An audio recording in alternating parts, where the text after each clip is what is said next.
What? Let's just start playing it. We got a lot to get through. Let's go. Hey, are your OTF Vonnie's father? Yes, Like, unfortunately. what do you mean unfortunate? You're his biological father, right? Yeah, when you break the code, you break the code. You know, blood don't make you family. Loyalty is what makes you family. Von's father was not my blood brother, but we were brothers, and we would die for one another. No questions asked. No questions asked. He's born October 28th, 1974. I'm born September 28th, 1975. His parents are still living. They will let you know that I'm his only unbiological brother that they will ever call that their son. His mom and dad will verify this, Okay. that are still living. So that doesn't make you, as Noah said to his son from Noah of the Ark, you are not of me. So it's certain things that you can do that can remove you from that. Okay. All right. So off rip, we have another father and their son that is currently incarcerated, having some type of rift. Right. He just pretty much disowned his son. He said, "Blood doesn't make you family. Loyalty makes you family." And you're breaking the loyalty right now as well, but you supposedly have your reasons. Let's keep going. All right. So I have so many questions here because obviously we also just saw online in a separate different situation. A lot of people are talking about Queso's father, and they feel like Queso's father betrayed his son. I was shocked. I heard a little snippet of what you were saying, and I was like, "Wait, is this Vonnie's father?" This is what Islam says. I don't know nothing about queso. This is what Islam says. Okay, talk to me. Eye for an eye, tooth for a tooth, or pay the family the blood money. They've had 5 years to rectify this. 5 years, they didn't do it. They didn't do it. And guess what? I came out and said I was getting high, I was doing this, I'm doing it, I'm sorry. I'm on Lil Tum and Quando Rondo ass. I'm gonna clean their name up because you protect your brothers whether they right or whether they wrong. You cover your brother's faults because you don't want your sins to be exposed. But if you have been given the opportunity and time to rectify this and you ain't did it, fuck you. Period. That's it. Ain't nothing else to talk about. And whatever they get, whatever it is, it's what it is. I'm gonna give it all to you. Everything. I got everything, and I got all the receipts. All of them. Are you saying this in regards to your son, though? I'm saying it to any Muslim that knew about this, that didn't fix this. He knew about it, and he didn't fix it. Durk knew about it, and he didn't fix it. Okay. Big Durk and Little Durk knew about it, and they didn't fix it. Okay. As we continue to listen to this, we're going to try to pick up on as many hints as possible as to what the fix is. So obviously he's talking about King Von dying, and he's saying since then, he gave the rules of being a Muslim. You had 5 years to fix this. Are we talking about eye for eye, like he said? Are we talking about paying the family in blood? Are we talking about money? Are we talking about both? Explain the situation as you know it, because I think a lot of people. I mean, I'm gonna give you this. It's a back door, and I got all the pieces. That's all I'm gonna tell you. As Durk asked Vonnie, "Is it open?" Vonnie told him it's off the hinges. Wait. Are you talking about the death of Von, like King Von? Listen very carefully. When the payment was made to Lil Tum, the next day or the same day, Durk asked Vonnie, "Was it open?" This is what he asked him. Was it open? This was his exact words. Was it open? When the payment was made to Quando and Lil Tum and them, Lil Durk then asked Vonnie, "Is it open?" Payment. And in this is allegedly Vonnie, OTF Vonnie's father talking to DJ Academics, who is also incarcerated right now alongside Lil Durk because of the alleged murder for hire of Quando Rondo's cousin, the shooting out in Beverly Hills, right? So right there, he's alleging that y'all paid you and that you were also there. You and your son was there to complete a transaction with Lil Tum to put money on the head of King Von. And then Lil Durk the next day asked Von, or Vonnie, not King Von, but Vonnie, yo, is it open? Meaning, is the transaction complete? Is the door open? Is the back door open?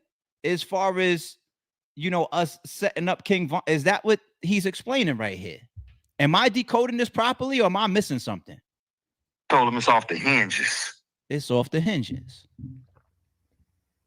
Are you? Do you understand that? I hear you. Are you insinuating that? I'm not insinuating. I'm giving you facts. But I'm asking you. Are you saying that Vonnie backdoor King Von? No, no way. That was right here. You heard what I just said. Guess what? You need motive first, right? Yeah. I got bankers.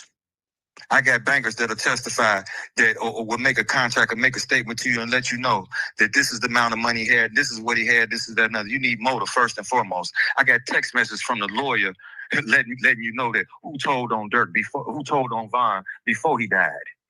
Who doesn't want their friend to tell on them after they die to free themselves up?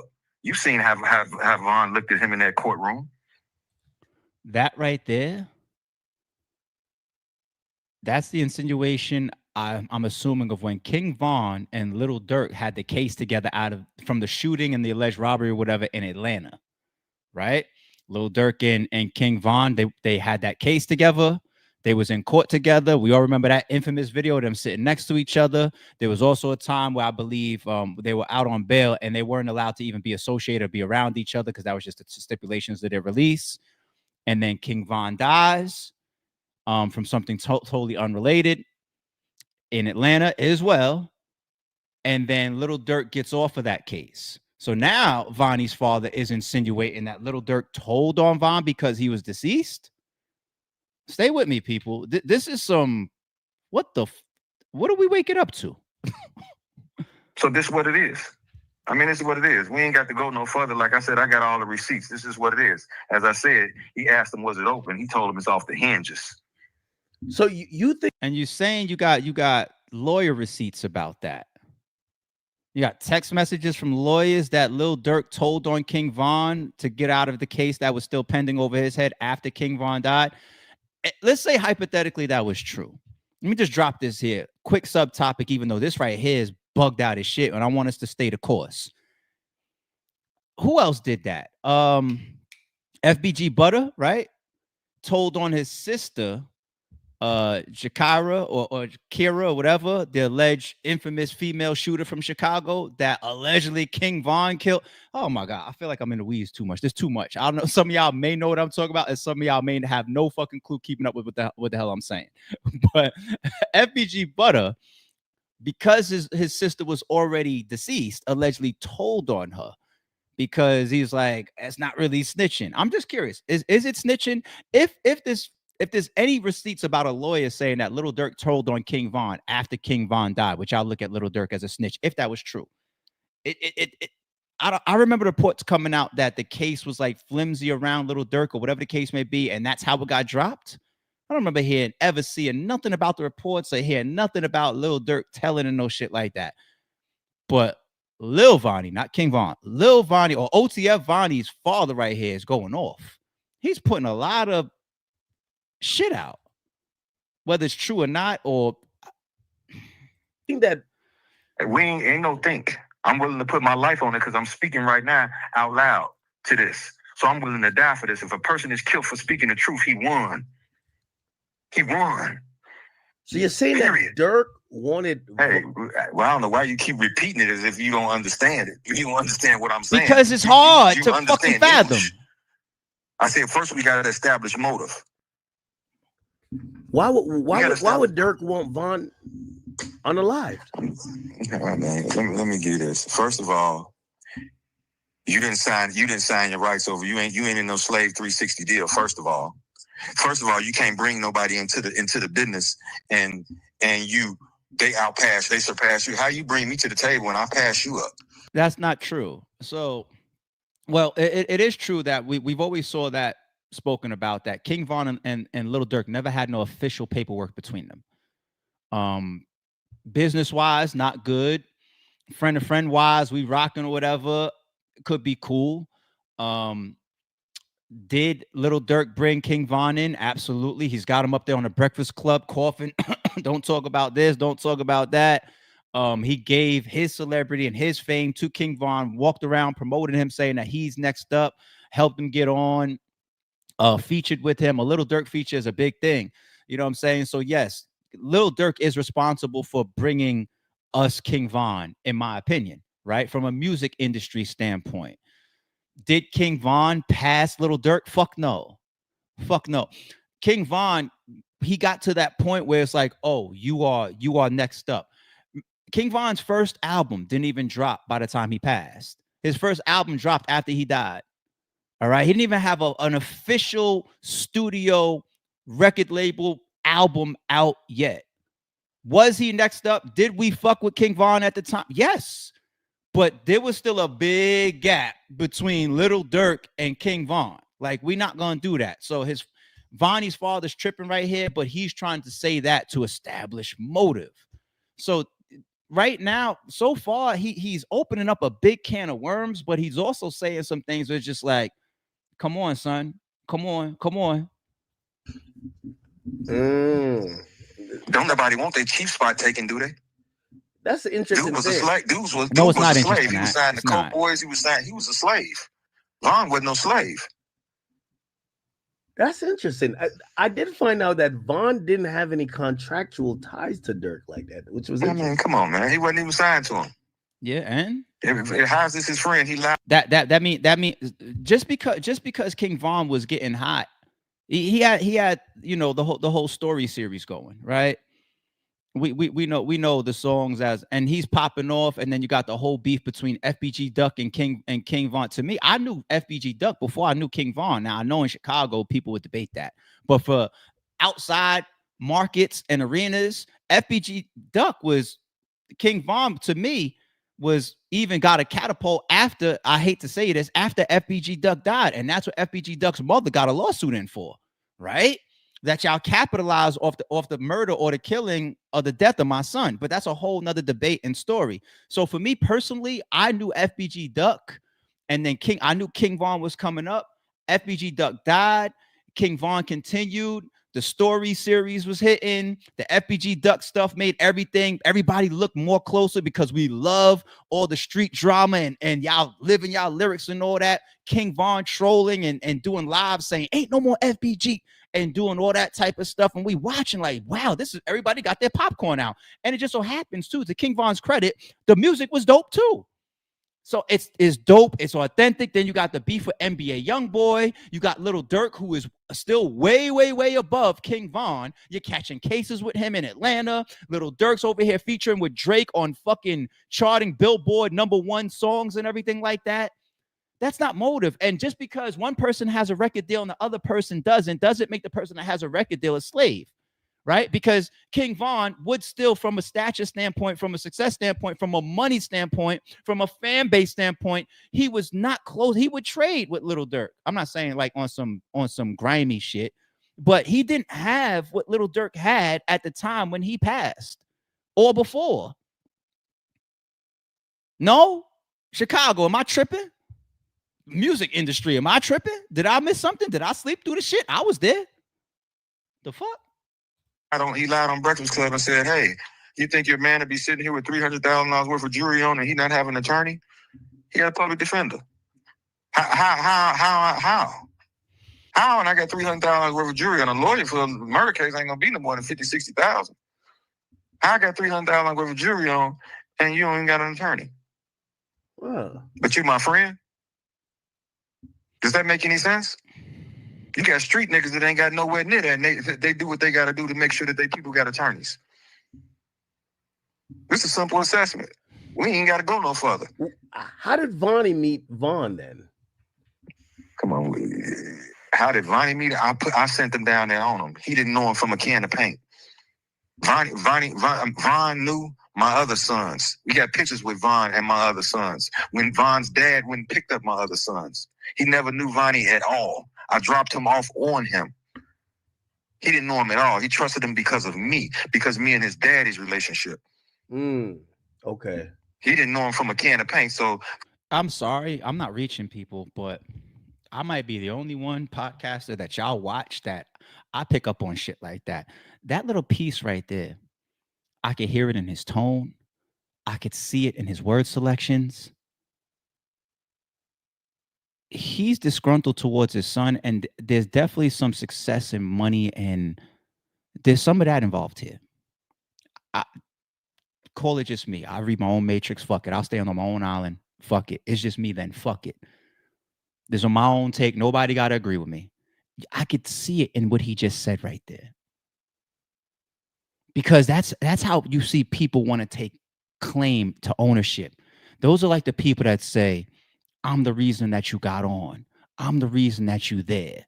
I'm the reason why you, and then you got like the Jay-Z's of the world that accounted Dame Dash and come out and say, make another Hov. You disgruntled. Why are you so disgruntled? And it's so funny how that's going to tie into a Dame Dash topic coming up on accident. Wow. No, don't do it. He just did it. Did y'all peep the tone? No, he knew the other one. This picture that I'm the reason why he knew King Von. He ain't no King. He wants ownership to or claims to things. And if OTF Vonnie is running around next to Lil Durk receiving, hold this 50,000, hold this car, let's go to Icebox or whatever jeweler that is. There's videos of this shit, and go diamond shopping, jewelry shopping. There's videos of that shit with Vonnie and Durk and all that, right? Oh, call your son, Vonnie. Where you at? Oh, me? Oh, I'm in Brazil right now. Let me call you back, Pops. Lil Durk made throw him this, throw him that. Got the shooters running with him. Got some of the block running with him, but also checking them off. Got him out there seeing y'all on private jets and all that. Pops is back home in the trenches. I'm the reason why you met this person. Y'all ain't catch that? Call me. I'm reaching. I'll take that then. That's cool. Allegedly, in case a lot of y'all think I'm reaching. But let me rewind it again. Fuck that. I caught it. Vonnie meet Von then. Come on. How did Vonnie meet? I sent them down there on him. He didn't know him from a can of paint. Why say that? Von knew my other sons. We got pictures with Von and my other sons. When Von's dad went and picked up my other sons, he never knew Vonnie at all. I dropped him off on him. He didn't know him at all. He trusted him because of me, because me and his daddy's relationship. Okay. He didn't know him from a can of paint. So for you to, I mean, listen, we doing too much right now. Trust me, Ack. Trust me. Have you talked? When's the last time you talked to your son? Yeah, he didn't respond no more after I sent him the text messages. I mean, because that's a tablet, so it's being monitored. So everything I said was being monitored. You know what I mean? So he got highly offended after I sent that. But it is what it is. You know what I mean? Shit, if you gonna, and let me put this straight. I wouldn't even expose everything if they wouldn't have put that rat emoji disrespecting my son. If he gonna be a rat, he gonna go and tell it all. You know, I don't even believe that. I think you have your own motives and you just masked it with a piece of that. Want to know why? Because during this video, he's going against his son at times. So which one is it? Are you disgruntled or have issues? The video started out with him saying, breaking down the laws of Muslim. Like, was he not pretty much disowning his son in the beginning to a degree, right? Wasn't he disowning him? But then you're saying like the only reason why you out here on this campaign is because they put the rat emoji on your son in them pictures that was posted. What was that? Allegedly, Lil Durk's sister-in-law, whatever, they started calling OTF Vonnie a snitch. And we covered that the other day. We reported on that because there's text messages allegedly between people outside and OTF Vonnie of him saying that he's trying to take this plea deal. And then we went into the whole topic of, is taking a plea deal snitching if you got co-defendants that are trying to go to trial and fight the same things that you're fighting? And then you got to do the whole Gunner thing of like, is OTF a gang or a record label? It's a gang. Yes, ma'am. Right? That's why John Gotti, and go watch that episode if y'all missed it, okay? Are you disowning them or are you sticking up for them? We already have within the first how many minutes? I know Ack is just getting the content and recording, and Ack is smart. So I know Ack got to be thinking about some of this shit that he's saying, but letting him talk for the content. But I'm pretty sure Ack, if I go to Ack's channel today or tomorrow, I hope your breakdown is catching some of the shit that we breaking down right now, because we seeing some weird shit right here from dude. We are. If he gonna be a rat, he gonna go and tell it all. I wouldn't have never put all this out there. The whole city of Chicago know everything that I'm saying. The whole city of Chicago, everybody in O Block, everybody that know me know exactly what the fuck I've been saying this from the very beginning. The whole city know it. But now it's known all over the globe. I would have never did this if they ain't put that rat emoji on my son. So you're saying that your son is not telling? I don't know what the fuck he doing.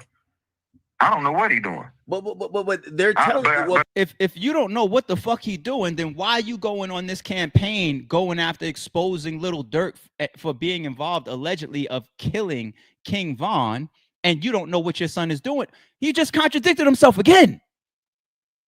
He said, so you don't, he said, I don't know what he's doing.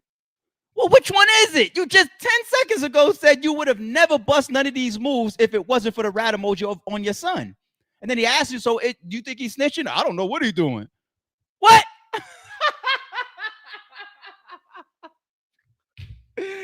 Oh my God. Oh, let's keep going. People are saying he's telling. That's why they're putting it in. I'm gonna give you this act. I'm gonna give you this act. My son tricked the world. He tricked the world with Von's murder. He tricked the world. He crashed out. He this, that, and that. Now all of a sudden, this super duper smart, I call him steroids. This super duper smart motherfucker gonna use a company credit card to buy plane tickets for hitters. And they're gonna get it. Not on FaceTime. He say don't put no cards in my name. He obviously got to be on a regular call. If they got, he said don't put no stuff in my name. They laid the foundation for themselves to get picked up. They wanted to. Y'all catch what he just did right there? Now he's saying, he just painted in the last 40 seconds a picture of also his motive for going at Lil Durk and putting this out there against Lil Durk, because not only was King Von set up in this side situation, this side mission, but now saying that Lil Durk hung Vonnie out. Did y'all see that? Did y'all catch that? OTF Vonnie. He said when it came to even the scheme, when that alleged text that's in the indictment, you know, of Lil Durk texting, don't put no flights in my names, when they's orchestrating the move to Cali to link up and go track down Quando Rondo, allegedly in the murder for hire, right? You're saying that he Durk purposefully text that instead of doing it on FaceTime where it wouldn't be tracked. So that when everything unfolds, they come get OTF Vonnie, as if Lil Durk isn't sitting there right next to OTF Vonnie getting denied bail 5 times and catching superseding indictments. Am I missing something, people? Because guess what, homie? We've been covering this. We up to speed. So you got a bunch of early contradictions. Respectfully, I'm just listening to what I'm listening to and putting it with the shit that we already know. No? Yes? No? Get caught. This is a part of selling your soul. Jail is a part of the sacrifice, just as well as homosexuality. This is what it is. Since when NBA, since when Donald Trump knows something about some NBA young boy, he ain't never been in the same room with him. How the fuck he get a pardon? You think Puffy ain't gonna get one? No. I don't think Puffy's gonna get one, me personally. So now you're saying that NBA YoungBoy got a pardon because there's some type of, you said, selling your soul, or there could be some homosexual sacrifice involved, or jail sacrifice. This is your words that you just said within the last 20 seconds.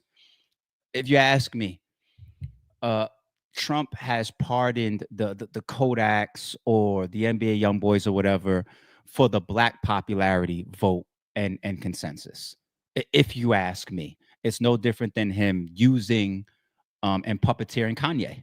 He turned Kanye out to a degree. It's as stupid as some people call it Trump. Him and his administration know how to get his ass into office and to try to keep him within certain pockets with certain people. How many rappers right now are pro-Trump? You want to know why? Because he made some nice hip-hop black moves and got y'all pro-Trump now. Forgetting the fact that he wasn't too pro brown people in his first campaign, building walls and shit. But that's politics. Pull the wool over a lot of you dumb motherfuckers' eyes and turn you out, turn you from hating me to loving me. That's part of an administration, a campaign, politics, everything. When I listen to some of these motherfuckers on camera, interview or whatever, and I see you, oh, that's very political answer you're giving. It's just politics. Being unfiltered at times will get you blackballed, get you hated. Being honest, all of that type of shit. politician cut on camera and think that I'm supposed to get the truth. It's a politician. Shout out to the league owners that can never be on camera without their politician mask. You know what I'm saying? It's the same shit. Right now, I'm unfiltered. Right now, this is the difference between me and some of y'all niggas. And that's why I'd rather be on my own fucking island and be with the minority. I don't want to be with the majority because y'all are fake as shit. And that's why Trump does it. You think Trump gives a fuck about, text him right now and ask Kodak Black if he can help him with his alleged addictions. You don't give a fuck about where Kodak Black is in the world right now, what the fuck he's doing. He did it to turn people like this out right now and have y'all, yeah, he let Kodak Black out. You know how many black leaders and black community impacting activists are in jail right now that'll really, really impact the fucking community in a positive, beautiful way, helping these kids, helping these children and whatnot. You want me to run around waving a fucking flag because you let out Kodak Black? And we just looked at them charges the other day talking about the assaulting of a teenager girl. Trump, thank you, Trump. Let the fucking alleged high school essay assaulting guy out and leave the, dare I even say the Hoovers and all that could come out and say, all y'all niggas that shooting each other, stop that shit. And niggas gonna listen to him.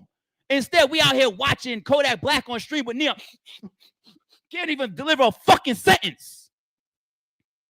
And you dumb motherfuckers, hey, Trump let Kodak Black out. Now let's go walk around for Trump now. You fucking idiots. Y'all niggas is dumb as shit. Go vote for him again. Dumb as shit. That's what I just interpret from you just saying that to academics. Try to use NBA Youngboy and Kodak Black. Do you know the science? Or are you wrapped up in Trump's matrix as well? And this is why I don't do politics. I gotta leave it alone. I'm piss somebody off. Trump gonna fuck around, take the stream down. I'm gonna chill. I want to keep my channel. And they'd have been in the same room together, several events. What the fuck you know about some NBA Youngboy? Come on, this shit is He already. don't. That's the Trump point. Told you He better don't. than anybody. It's fake news. Why every president got to go bump their head, go to Israel and bump their head on the Jewish wall? The Jews run the world. Into sports and entertainment, they run everything. They run the court system. You always hear, if you got a Jewish lawyer, you can beat the case. They run the world. If your son called you and said, Pops, they gonna let me out, but I gotta tell on Durk. Should I do it? What would you tell him? What the fuck I give a fuck about somebody because everything you did, my son ain't no motherfucking rapper. My son ain't tell on Ron. What the fuck you mean? Is that something to even ask? And just accused Lil Durk indirectly once again of telling on Von post King Von dying. He just did it again. Is that something to even ask? So you would tell him, you got rid of blood, you got rid of family for somebody. He's pretty much saying, we can read through, we understand your wording, homie. He's academics asked him clearly, if Vonnie had the opportunity to tell on Durk, would you tell him? And he was like, shit. He's bringing up allegedly Durk telling on King Von. He's co-signing it. And then when academics 5 minutes ago asked you, do you know about your son telling? You said no. And then 10 seconds before that, you said you would have never done this if they didn't put the rat emoji on your son. But now you're telling him that he should rat? This guy, I would cut this off because I think we just exposed him like 4 or 5 times. We did. Right here on the Sorry Is True podcast, live in flight, just listen to this and just interpreting and using our minds. But let's keep going. Fuck it. They didn't. You got rid of somebody that put you on millions. He put my son on millions and millions of dollars because of me. Not because of Durk, but because of me. So that ain't nothing to talk about. But guess what? He won't tell on Durk because guess what? He's a part of this shit too. He's a part of it too. Woody told on Thug, but did it hurt him? He's a part of what? It's a part of what? Huh? He won't tell on Durk though, because he's a part of this shit too. A part of what? The murder for hire? Thanks, Dad. What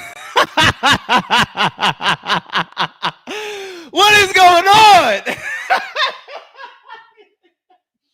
Thanks, Dad. Try to tell the world that I'm in here trying to fight it. Shit, I really do hope they got a nice plea deal in front of me now. The whole world, including my father, is telling the world that I really did do this shit. This is incredible. Did Woody hurt Thug? It don't look like it. He didn't at all, did he? And guess what? Woody and Thug still cool. Y'all will never know it, but they still cool. It's just what it is. We got to have a fall guy. We got to have a bad guy, this, that, other. And they putting it on whether they do it to Diddy or whether they do it to my son. But guess what? Whether everybody get probation or whatever the case may be, whether they sit for 5-6 years or whatever the case may be, this is what come along with it. And he's going to be bigger than life. Because guess what? Durk is sitting in jail for doing get back for King Von. He could have never had to do nothing to do with King Von. So this clears his image up for that. Fuck, he had something to do with King Von and he's sitting in jail. But guess what? Lil Tum nor Quando Rondo died, did they? I guarantee you Lil Pab's family smelled something fishy about his death. And I guarantee you Lil Pab and Quando Rondo are not blood. So that's all a setup then. You sit down for a little bit and you make the point that Lil Tum and Quando Rondo, they still alive, right? Well, guess what? Lil Tum got shot that night. I'm not even gonna act like I know whose gun it was. Could have been the cops, could have been Old Block, all the people that was out there shooting as well, right? That's already been proven alongside King Von. And the cops came in, they was letting off too. Who knows whose bullet hit Lil Tum? You know what? I could assume it wasn't the cops that hit Lil Tum. I'm going to assume that it was Old Block. Why? Because I believe the cops was coming in after they started shooting because of the shooting, right? So if Lil Tum hits Von and then within 5 seconds or 3 seconds, he's hit, right? I think that's the exchange right there in that little pocket of Old Block and the fight with Von and Lil Tum all happening right here in this little pocket within seconds, right here. And then the cops over here, they come in and they start shooting, right? I don't know. That's just a guess. I don't have no fucking bullet ballistics and no shit like that. But Lil Tum got hit. If you get hit, and he got hit like in his hip or some shit like that, or like, didn't he have a shit bag? Got hit in his his lower stomach or hip, or if he had a shit bag, then point that I'm making is that was a critical wound that he took. He could have died. But I guess like the bullet placement was on some John Wick shit. Like the scene in John Wick, he was like, yo, they're gonna know that I helped you when the time was already expired. So shoot me, but shoot me in a spot where they're gonna think that you tried to kill me. What are we doing here? Related. Because I can't see nobody taking out their own people. Not to say that it doesn't happen. But I guarantee you they're not blood related. And I guarantee you Lil Pab's family smells something fishy about it. It's a fact. So wait. So I'm seeing the headline says you're saying that Vonnie orchestrated the Pob thing. Do you believe that? I mean, I don't know this. This is what the paper says. I don't know nothing about that. I'm just saying what what they're saying. I don't know anything about that. What I know about is Von. I don't know about Lil Pab. I just know what the headlines say, that he went and did this, and he went and did that, and he went and did. This is what I know. I can't speak on that. If you're his father, do you take responsibility? Like, yo, man, I should have kept him out of the street, show him a different way. Let me say this. I'm gonna tell you what I told, whether or not Trenches News put it out or not. I picked his mama. He didn't have nothing to do with that. I abandoned him. I didn't raise him.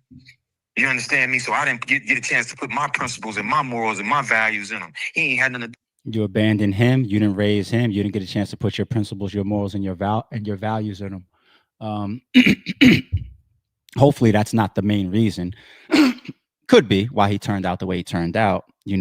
Running with the block, an alleged shooter in jail right now, facing God knows how much from even a plea deal, allegedly, right? But if you wasn't there, why in this video are you at times talking about money or possibly not getting broken off related to your son because you're the reason that he met King Von?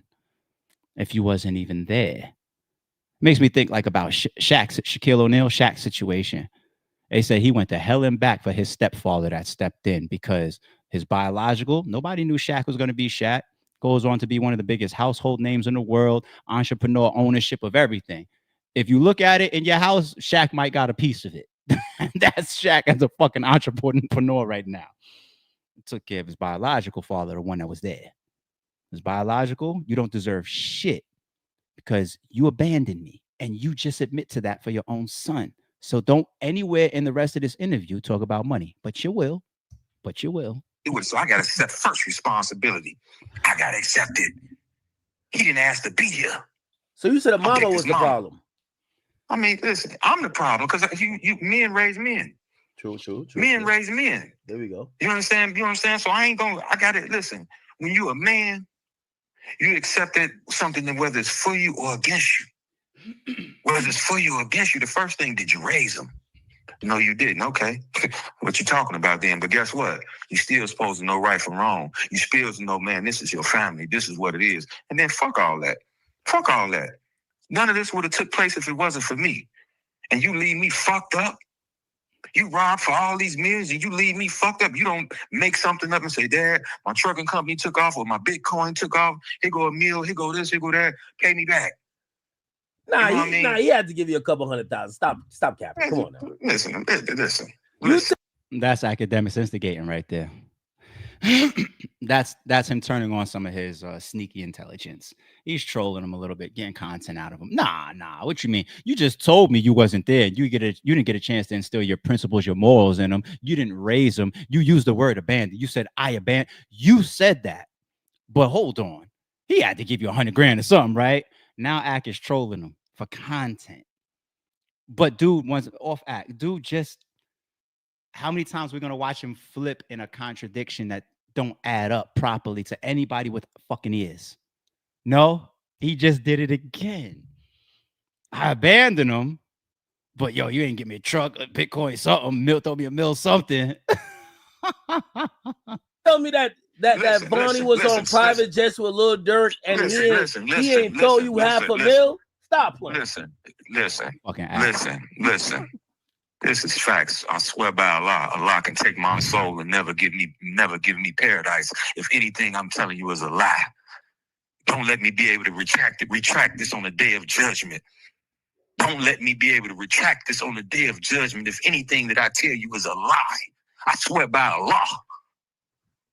Like I said, dirty. I don't know what the fuck the industry tell them don't take care of their people. I don't know what the fuck they do. But this is just what it is. So it's horrible. It's horrible. Don't take care. Horrible. And guess what? What make it so bad? I didn't ask to go, and I don't give a fuck what the world think. I didn't ask to go. Why the fuck you take me with you to go pay Lul Tum? I could have stayed in the motherfucking house. Wait, you was with him? Fuck you think? Yes, I was with him, but I didn't know what the fuck the transaction was for.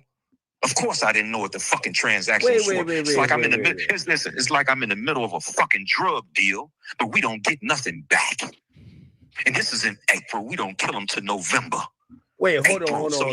Yeah. Are you saying you were with Vonnie? We ain't finna do no more talking act. I just gave it to you. This what it is. I promise you this what it is. I ain't gonna lie to you, man. I'm with him when we pass the bag. I'm with him. And I got a text message to Lul Tum once he did a video, whenever he did his first video in September, something, I text him. I said, don't act like you like that. I was there when you was running from the police on the four-wheeler, when you got the bag from Von. Cuz it's Muslim. You not Muslim pussy, so don't get stepped on. So I told him just like that, and I got the screenshot of the text message that I sent him through Instagram. Wait. That's what you said to who? Sent that to Lil Tum. He never responded, but guess what? He know what the fuck I'm saying is true. Because it's true. Same day he was running from the police on a four-wheeler in the country part of Georgia. He backed in next to a Suburban. He's in a pickup truck. They gave him the bag. Army duffel bag. How much in it? I don't know. But we ain't getting nothing back. This is April. We don't kill him till November. But guess what? My son ain't gonna think I'm gonna remember this. I'm not from Atlanta. I'm not from Georgia. He definitely just implicated his son again. He said we gave him the bag in May. We didn't kill him till November. Let me check that real quick. When was Quando Rondo? It better not be November, homie. Quando Rondo's cousin killed in Beverly Hills.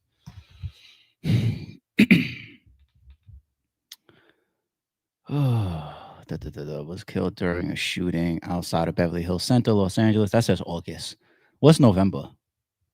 We don't kill him till November. What's November? What happened in November after the Lil Pop And Quando Rondo shooting. What happened? November. We don't kill him till November. What month was Lil Durk arrested? When was Lil Durk arrested for murder for hire charges? What month was that? That was October. So he's in Broward County, Florida. Yeah, when he was on his way to the airport, right? So if Lil Durk was already in custody in October, and if the shooting was in August, what the hell happened in November? Why did he mess up the month? Why did he say November? But he said we didn't kill him till November. Either way, so whatever murder you're talking about or shooting it, what? All right, let's do the main point right here now. You see the title. I waited till I got up to it. We're already 40 minutes in. I hope the reactions that we've gotten so far was entertaining, and I hope we nailed a couple good points for y'all so far. But we didn't get to the meat and potatoes until 40 minutes in, which is the title. Lil Durk accused of setting up King Von. Let's go there. So he just talked about a transaction, Army duffel bag that him and his son OTF Vonnie linked up with Lil Tum to give him. And then he's saying after that, there was communications, and Lil Durk asked him, is it open? Meaning the back door, is it open? That's Chicago slang shit, right? And then allegedly OTF Vonnie says off the hinges, meaning green light, go. No pun intended right there. Now,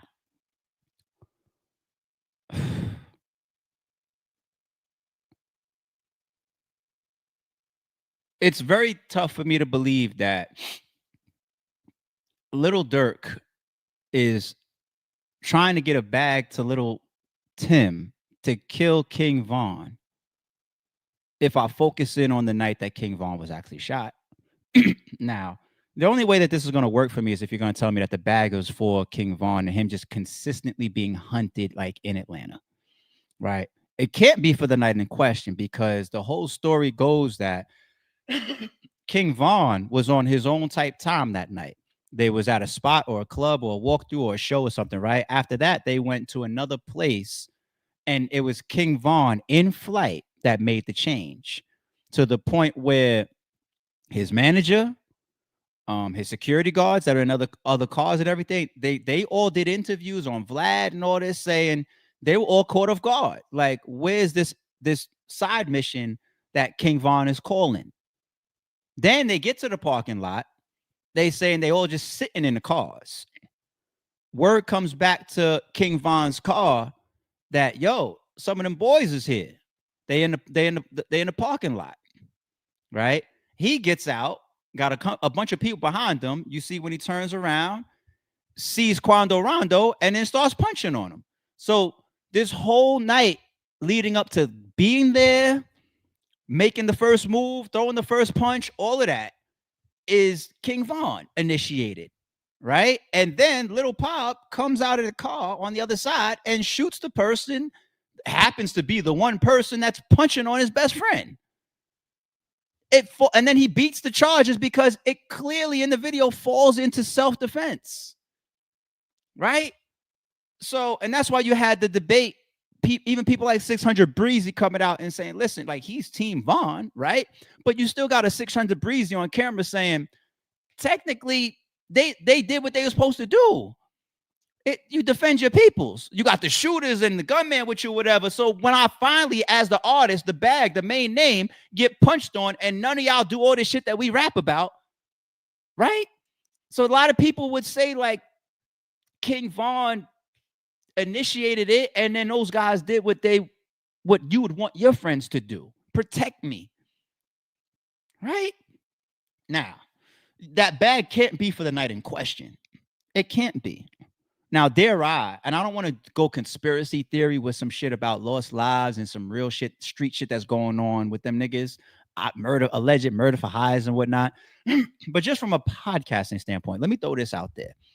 If this bag exchange is true between OTF Vonnie and OTF Vonnie being with his father at the time of the transaction to Lil Tum, and then Lil Durk then asking, is the transaction complete? In so many words, is the door open? And Vonnie answers, it's off the hinges.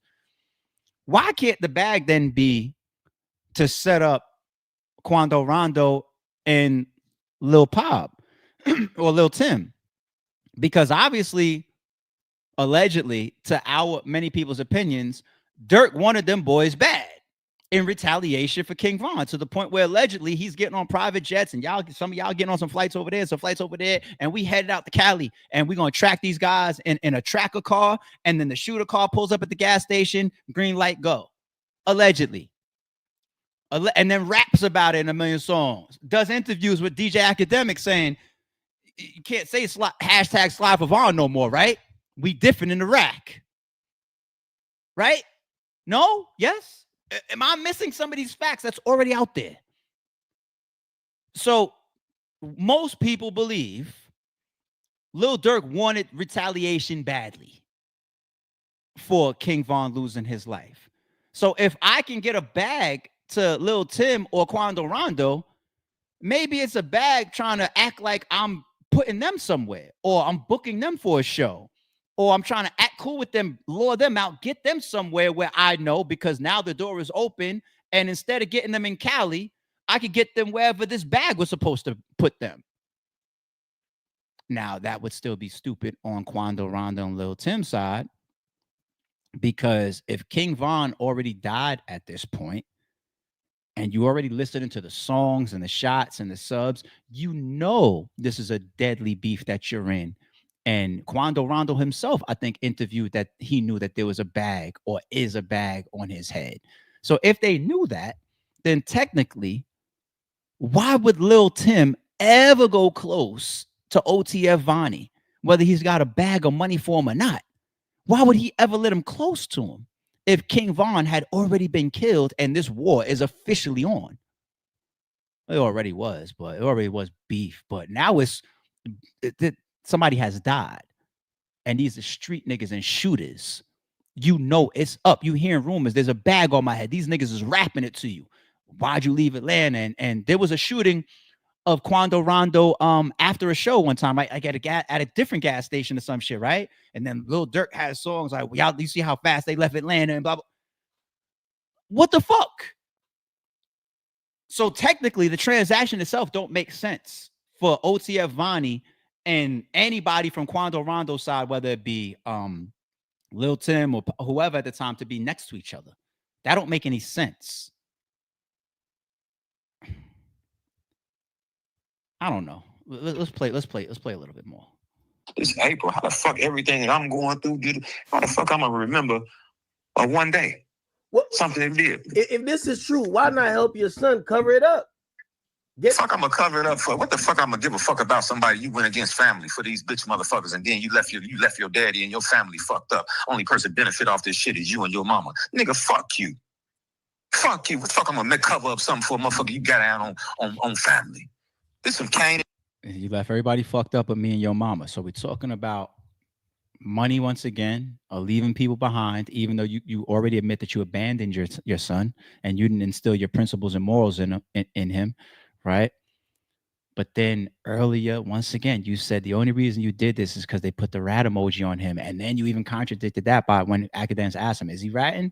And you said, I don't know what he's doing. And then he also asked you if Vonnie was going to rat, would you approve of it? And you said, man, listen, well,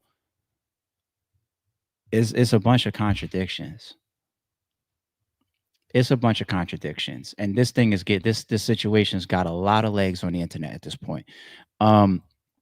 Let me bring up this other little piece real quick. Hold on. This was a quick mention I wanted y'all to hear. Right with a law when you go. That's it. Hey, why haven't you forgiven your son? You know, it looked like he's made. What did I just tell you? Islam say? What? Nigga, you got a bag. Nigga, you ain't gave me no bag. What the fuck you mean? Nigga, I'm gonna forgive you. Nigga, you took all the money. You ain't did shit for nobody. Fuck you. That's what Islam say. Oh, fuck, I'm gonna forgive him for you took all the motherfucking money. So what do you want to happen to him then? I don't want shit to happen to him. What's gonna happen, gonna happen. I ain't in control of it. I just wanted y'all to hear that piece. Once again, about the money. He ain't give us no money. He left us whatever. Fuck him. I wanted to play that piece. And here's one more piece that I wanted y'all to hear as well. Is comfortable with money than without money. So let me ask you a question. You know the feds are probably gonna ask you like, yo, so hold on. Man, the feds didn't already talk to me, man. They don't give no fuck about this shit. They already talked to me. You think I didn't already talk to them? I done already talked to them. You think I ain't talked to them already? Come on, man, this shit real. You think I ain't talked to them already? Did you tell him the truth or did you like spin it? Man, come on, man. I ain't gonna open my motherfucking mouth if it ain't the truth. 219 South Dearborn. Went right there to him with my lawyer. Facts. Oh, Facts. Facts. This is facts. You know, fuck. This is what it is. This real shit. I'm motherfuckers backdoor. My son might as well say it. You know what I mean? Come on, man. This ain't that. This ain't that. This shit real. It's real, act. This shit real. This ain't no joke. It's real. Okay. When I tell y'all it getting legs, he also during this interview with Academics mentions more text messages that's going to come out. We'll wait and see what happens with that. But some of the original text messages allegedly may have been broken by Trench's News. Some of y'all know Trench's News. Trench's News does it almost feels like his entire channel focuses on Chicago news. Very, very well-known channel when it comes to Chicago news and what's happening in the streets in Chicago. I think Trench's News is also the guy, depending on who you talk to. Some people rock with him, some people don't. I think he was the guy that testified in FBG Duck's trial as it related to the O Block members that shot him up. Right? Was it that trial? But he definitely has, the telling tag on him. But anyway, if you look at his last videos here, you see this one 14 hours ago. It's already got 27,000 views. Lil Durk guilty of taking care of bums, and OTF Vonnie's dad tells him to snitch on Durk. So we just heard some of that audio. This one was 1 day ago. It's already at 46,000 views. OTF Vonnie and his father paid Lul Tum to kill King Von April 2020, according to the dad, part 2. Then you see this one was also a day ago, about 69,000 views. King Von betrayed by OTF Vonnie, set up hit, and Lil Durk and 100K track involved audio, part 1. Right? So there's a lot going on there. Look at this one here, 90,000 views.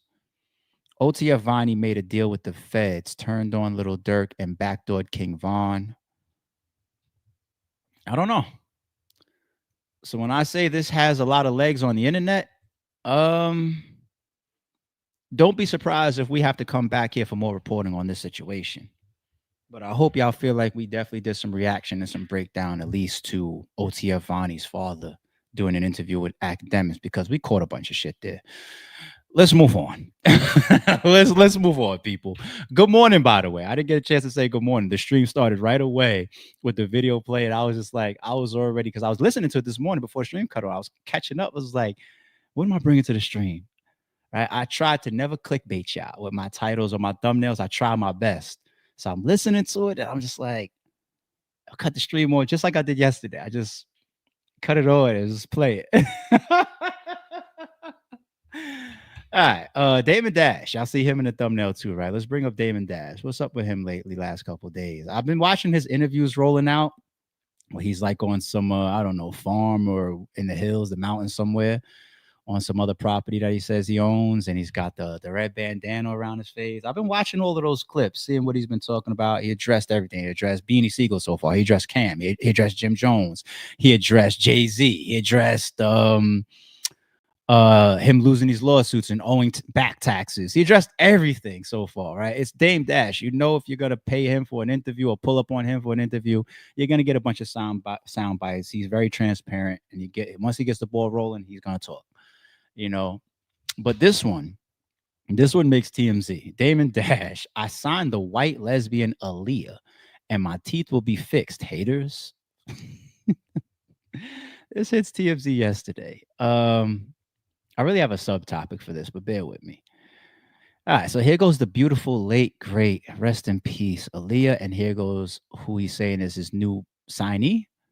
I don't know if anybody should sign to Dame Dash right now. Like, no disrespect to Dame Dash's business, right? But do you really want your name locked in with Dame Dash to where he has creative control, possibly of what you can do as an artist for the next X amount of years? Or is that really safe right now? Like, doing your homework on who's signing you, what contracts you got. Like is Dame Dash, has he been a safe business person to work with over the last 5 years? Let alone right now at this very moment? Did you get an advance? I hope you at least got an advance. If you got an advance, then people might actually come for it. Like, oh, you do got money, Dame. Oh shit. I didn't mean to say that, Dame. I'm just being logical and being real, my nigga. Like, shout out to Dame, but the fuck? Dame Dad says he's found a way to resurrect his dearly departed girlfriend, Aaliyah.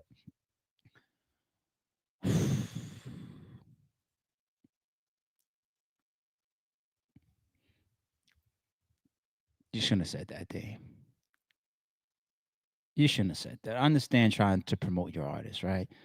Like, I wouldn't come on camera and say, I got the next DMX. I got the next Tupac. I just found the next Tupac. You just leave that alone. You leave those people alone. I gotta find a different way to promote. I haven't heard a single song from this girl, but we got a little bit of video, I think, too. But you want me to look at even this picture from a marketing standpoint and be able to look at her and see Aaliyah? And you actually were involved with Aaliyah. Why would you disrespect Aaliyah's name like that? This is your...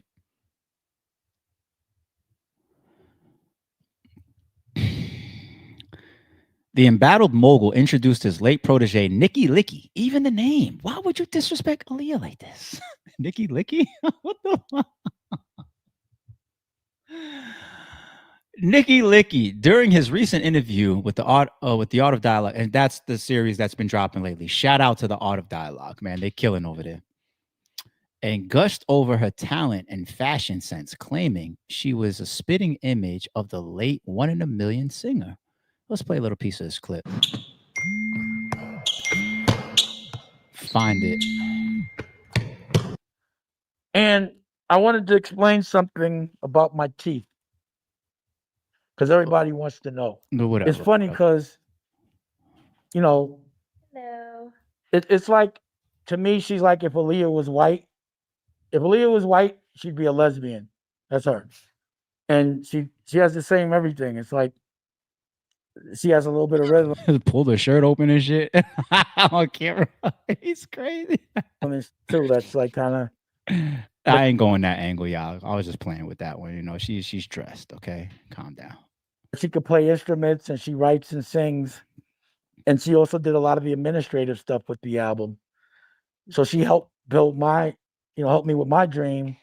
And she Then again, maybe that was a little funny, because if you're not taking her down and she's just your artist and she's on camera, you just pull her jacket over, like, look at her body, like she's got everything that Aaliyah had. Like, maybe it is a little weird now that I think about it.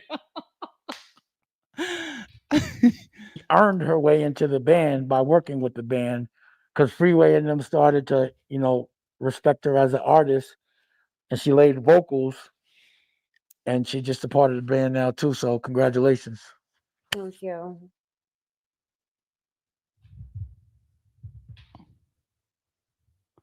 All right.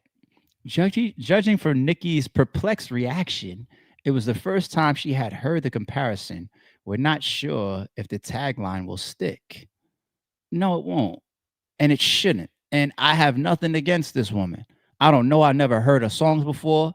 She could be an amazing artist and talent. I wish her the best. There's no hate. I don't know the woman to say nothing bad about her. I'm meeting her for the first time in this article.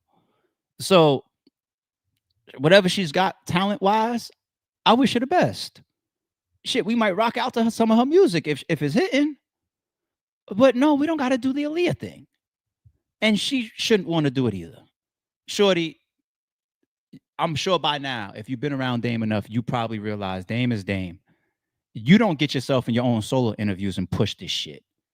Don't let him, because he'll have you out here getting reactors and bloggers and podcasters and media turning against you. You know what it'll look like? It'll just be like, what is it? I forget. I fuck up their names. LaMelo and Lonzo Ball and the father, whatever, before he came into the NBA. His little son is quiet as shit. You know what I'm saying? The older one, right? And he comes into the league and everybody's attacking him because of his fucking father running his mouth. Shorty, don't follow this. You know, like protect yourself. Dame is Dame. That's not a good one to run with. You'll get attacked because of it. Dame recruited Nicki to sign on his group, the Black Guns, for a recently released 365 album. And they're going to tour in September. Well, shout out to y'all, man. He's got a picture. And he's also got Beanie Siegel in his picture. So if you're linking up with Beanie Siegel and Beanie Siegel's about to get on tour with you and do some music, then that's dope too. You know, Beanie Siegel, last couple times I've seen him, he released a song that had AI that altered his voice back to the original voice of his. I'm all for that. If I can get Beanie Siegel sounding like Beanie Siegel and he still raps the same, I'm for it. Let's do it. Why not? If we're going to be out here letting people put out albums doing auto tune and shit, I want to be able to let Beanie Siegel use AI to adjust his voice. It's his lyrics. It's his fucking raps. It's his thoughts. It's his creativity. Alter his fucking voice. I'm cool with that. Past that, before that, I seen him pushing his food truck. You know, so shout out to Beans. I hope he continues to do his thing. Even though I did get a story from a battle rapper, you know, that told me there was online. You know what? I'm not even gonna put that out there. I'm gonna leave that alone. I don't need to go that direction right now. Shout out to Beans. Shout out to Beans. And Dame is also addressing his teeth. Well, you know what, people? The bugged out Must not thing have been is, about Rockefeller.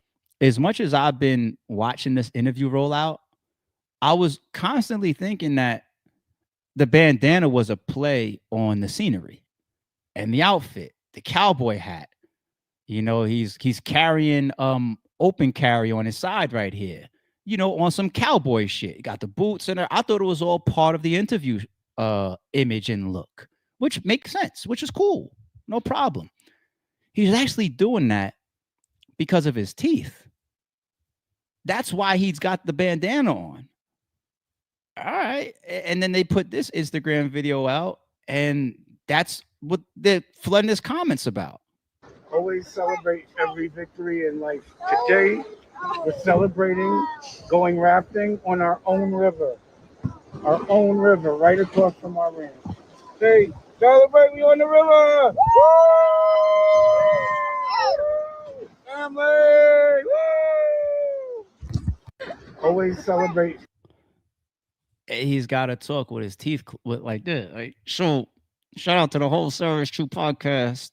You know what I'm saying? I appreciate everybody. We are here, man. We reporting on the news every day, 6 a.m. in the morning, you know, Monday through Friday. Saturdays, we here in the morning. Sundays, we here in the morning also, y'all. Appreciate all the members. Let's get it. You know what I'm saying? We got to keep his teeth in because we did that other video. He went viral for them shits falling out while he was talking. And once again, Nicky Licky, you got to pay attention to stuff. Like, I'm sure Dame is doing okay for himself. I'm not going to hate on him. He'd get mad when people say shit like that. Like, why you care about the next man's pockets? I really don't. I'm just in podcasts. We all share news and we all share gems and learning type shit. That's what my podcast is really geared towards. That's the vibe of my podcast. But you got all this, the family office that you're saying, and you're promoting yourself, and I got this, and everybody mind their business. I'm really okay. If I was signing to you, I'd want to be signing to somebody that can fix their teeth in a timely manner. If they're this multi-millionaire mogul person I should be signing a contract to. Imagine sitting down at a contract table and the person that you're signing to can't open his mouth because his teeth will fall out. And he's like, yo, welcome to the family. Let's sign this deal. Let's get it. Is that the deal you want to sign? I'm not clowning. I'm being real. Is that the deal I'm going to sign? Nicky Licky? I don't know. It's been a while. It was like 6 months ago when you and 50 Cent was going back and forth over this shit and your teeth fell out on camera. So if you're getting all this money and signing artists, get you talk about, I always got a fresh pair of Air Force Ones, never wear the same Air Force Ones. You're into your image and you're into your shit and Harlem and your swag and you're looking, all that type of shit. So then that's all part of it too, homie. Fix your teeth then. Why is that taking so long? But anyway, the more important topic of all of that, you hear me reference it a lot, and not just because, you know, Jay-Z, my hip-hop industry goat, but he just has a lot of shit that you can take as advice and move with. Jay-Z, I give it to him. And it's the make another Hov concept. You hear me say it all the time, people. Make another Hov. Like, don't get up here and tell me that you are responsible for Kanye and Beanie and Freeway and State Property and the Young Guns and Jay-Z and this person and Rockaware and Rockefeller Films, and responsible for all this stuff. And then the moment you and Jay-Z separate, we haven't seen you do anything even half of what you did when you were with them. Not even a quarter. We haven't seen that. He was promoting this film industry thing. What happened to it? The movie and the TV network you were creating, or your own NFL league and football league, where are these things? You were challenging 50 Cent to release the same day as you. He opened up a whole Hollywood fucking landscape shit. You launched a YouTube channel that you podcasted on. And even that stopped. You know? So the first artist that is now, and not even under the best context, actually coming to us via controversy because of baby girl Aaliyah's name is Nicki Licky. So we should see a Nicki Licky hit the charts, right? Because she's with you. It's the make another Hov concept. Don't talk to me about no RBE unless you could show me another ARP then. And that type shit, anybody can do it. Show me another RBE. It ain't easy to become RBE, is it? No, it ain't.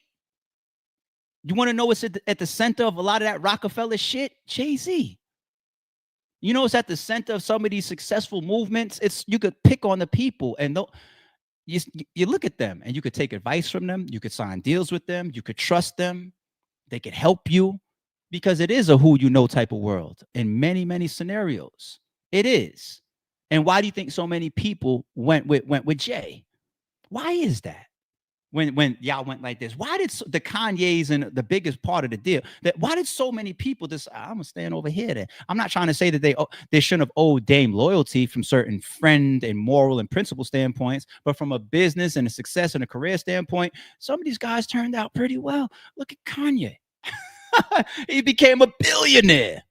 Would Kanye have still been Kanye if he said, fuck you, Jay, during this whole split? I'm going over here with Dame. There would have never been a Watch the Throne. There would have never been a, right? All, like, what would have happened? I don't know. Would Beanie Siegel be what we see right now if he didn't have this fuck Jay-Z? I don't know. I don't know. I don't know. But we can see the powerhouses and the move makers, because you can't tell Jay-Z make another Hov, because look at all the shit we watched him do after his split with Dame. Mega shit.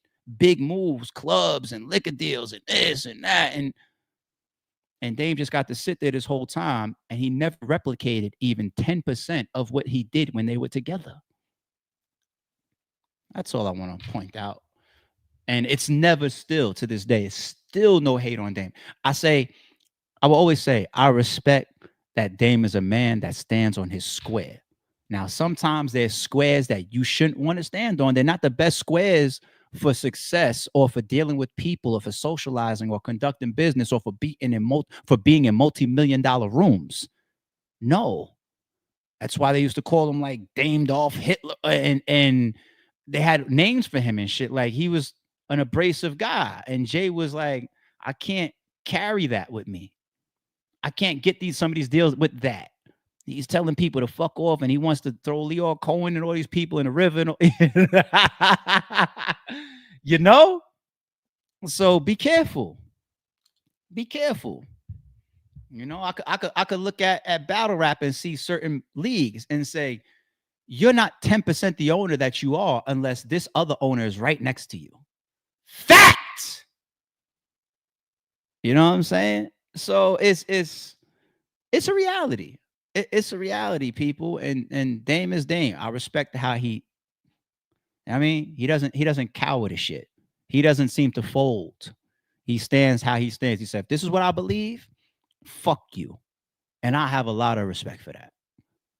But I just think he makes a lot of bad decisions, and his personality is not really built for longevity type of success as far as the mega shit, right? And we've seen that since his Rockefeller shit, right? We've seen that. All right. Let's go to the Diddy topic. Diddy's lead attorney, Mark Agnifilo, has come out and said that Diddy's got some plans post-release. They're already talking about what, a mega show. Let's check this out. And get back with his mother and the people who love him and miss him. So he's talked to you about getting back into music if he's released, if he's free? No. Honestly, he has not. Okay. One thing he said he's going to be back in Madison Square Garden. He said that. He did. He said to me he's going to be back in Madison Square Garden. Doing what? I guess being on stage. You know, I mean, and I said I'll be there. Duh. Kids, and get back with his mother and the people who love him and miss him. So he's talked to you about getting back into music if he's released, if he's free? No. Honestly, he has not. Okay. One thing he said he's going to be back in Madison Square Garden. He said that. He did. He said to me. Yeah. So the music industry alone is like, do you want to be Diddy if you come out here and you still try to put your brand to work? Do you want to run the risk of dropping an album? Right? Like, radio stations may have problems playing you. Certain radio stations, you're gonna go through that whole. But then again, controversy sells. There could be so much controversy that everybody just got to listen to it. You know, hold on, let me give that a second thought. Because people's gonna be like, "Yo, on track 9, he's addressing Jane Doe. On track 4, he's addressing 50 Cent." Now that I think about it, that first album might got some fucking some sales and some views to it, right? The controversy of it's like when 6ix9ine came home, he broke the internet with his first music video. He broke the internet the moment he got out of jail, right? The whole YouTube stopped, and I think he made like he broke a record or some shit. That's how Diddy has that opportunity. So let me retract that a little bit, but it's still the music industry. Like, does Diddy want to do music? Diddy's forefront business hasn't been music for quite some time, right? It's been liquor, and it's been right. A lot of these rappers, they move away from music and into other areas if they continue to move up the ladder. If you're 50 Cent, if you're Diddy, if you're Jay-Z, if you're Rick Ross, who we saw the other day, is worth more in 2025 than 50 Cent. I didn't know that. That shit shocked the fuck out of me. But anyway, these people that have moved up the ladder and past the music business, right? They've gotten into these other bigger ventures, TV, even the Fat Joes, the Joe Buttons, and the Gillies of the world, content, streaming, liquor, right? That's where a majority of Diddy's money was coming from in like that whole Ciroc deal and Rick Ross with Bel Air and all this type of stuff. It's not music. Like, if it was that, then these guys would still be trying to put albums out. Like, Jay-Z has way bigger fish to fry than to try to make an album, especially financially, right? But anyway, I don't know if you want to focus on that when you come out, other than that controversial thing that you could take advantage of. But a show, a concert, who would go? I think an album would be more appealing than a show, because here's the thing about music. You could listen to it in privacy. We could all come on camera and on the internet and act like, oh, he's a disgusting, but I don't know if I support him and he's a woman being all this type of shit, right? And then in the privacy of your own home, you could click play on that track 5 where he's talking about Jane Doe and be like, let me hear this shit, right? You got to go to a concert. You there in the flesh. You could look around. I'm like, is that ARP? Why ARP is in the second row singing along word for word with More Money, More Problems with Diddy? Fuck no.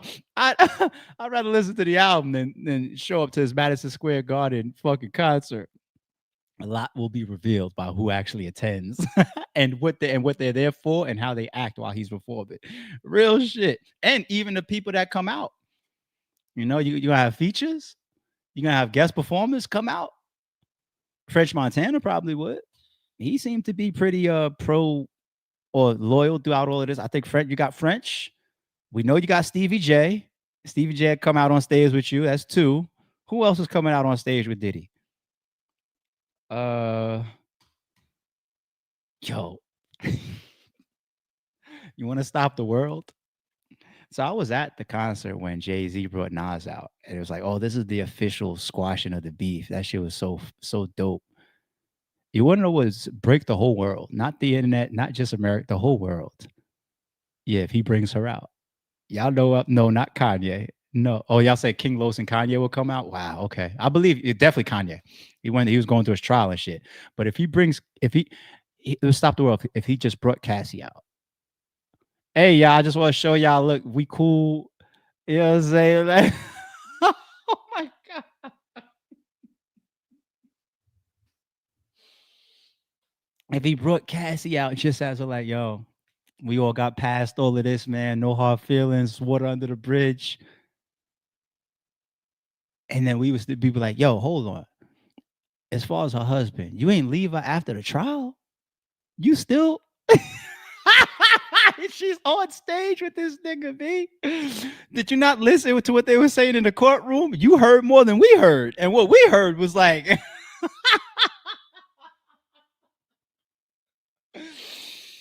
all right. Speaking of Diddy bringing his ladies out. Oh man, it is what it is. When you got them, right? Let's go back to Gina for a second. So we saw when Gina wrote the judge the other day asking for the judge to entertain his bond, which was denied, right? But she tried to help. I think that was concocted with the lawyers and everything. I don't think she just randomly wrote a letter to the judge. I think the lawyers even reviewed it, a letter like that. You have to, right? But she's catching some backlash and she's responding online. What is this tweet right here? I'll go on the small screen for y'all.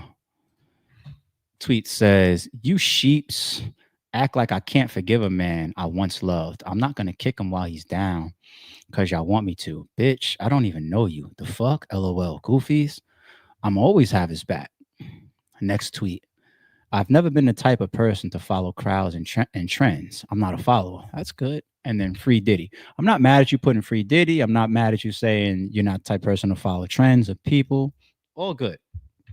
But you defending yourself because you wrote this letter or were behind this letter, allegedly." So should you be able to give people second chances or not hold grudges in this world? Absolutely. But Gina, we got to hold the mirror up to you too, love. We got to hold the mirror up. Do you remember this? Some of us remember this interview. Was this you? Is this allegedly? Is this Gina in this interview? Had caught me texting another man. We was in Miami. It got really crazy that time. We was upstairs and he had like, we were in his closet and he like pushed me and I fell to the ground and then he like stood over me. So I was like laying on my back and he stood over me and he started like punching me like this. Like he avoided my face, but he like started punching me like on the side of my head and I was just like covering my face. And then after he got done doing that, he like stomped on my stomach like really hard. And I like took the wind out of my breath. I couldn't breathe. And he kept hitting me. And I was like pleading to him, like, can you stop? I can't breathe. And he like stopped for a little bit. He like grabbed my hair from me. He had caught me texting. You said that things had gotten so serious that you became pregnant, not once, but twice, correct? Yes. Okay. Because I met him in February and then I got pregnant in October. Oh, so the same year. The same year. Okay. And you mind telling me what happened with that pregnancy? Well, I told him and he was like, you're going to get an abortion, right? And then I was like, I don't know. I don't know yet. And then he offered me $50,000 to get rid of it, but I turned it down because I wanted to prove that I wasn't the girl that was wanted him for money. Okay. I just care about him. And I just wanted him to be nice to me. Would it be fair to say that he was an asshole about it? I mean, offering somebody $50,000 to abort a baby. Whew. You said that things had gotten so serious that you became pregnant, Not once, but twice, correct? Yes. Okay. Yo, we got one of the best podcasts out. I ain't gonna lie. I ain't gonna lie, man. I'll be humble. We got one of the best podcasts out. Fuck it. It is what it is, man. We be holding people to their shit, like, because we're not gonna let you or us forget. Be like, $50,000 allegedly to get rid of a child, and I had to search in the background. I was like, because Diddy's got a bunch of kids. I had to search in the background. Wait, hold on. Is one of them belonging to her? Did she actually have it? Because she said she turned it down. She wanted to prove that she wasn't some money type chick or whatever. So I turned down the 50. But should I say it? Yeah, I'm gonna say it.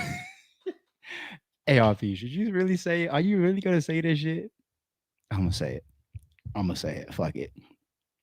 I turned down the 50 to prove that I'm not some money chick, whatever. Knowing that this child is about to be worth like half of his estate.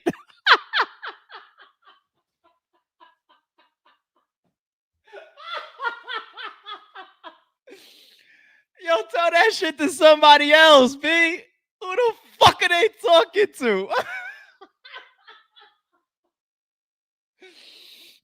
Yo, what's wrong with the world? Is it just me? Is it just us?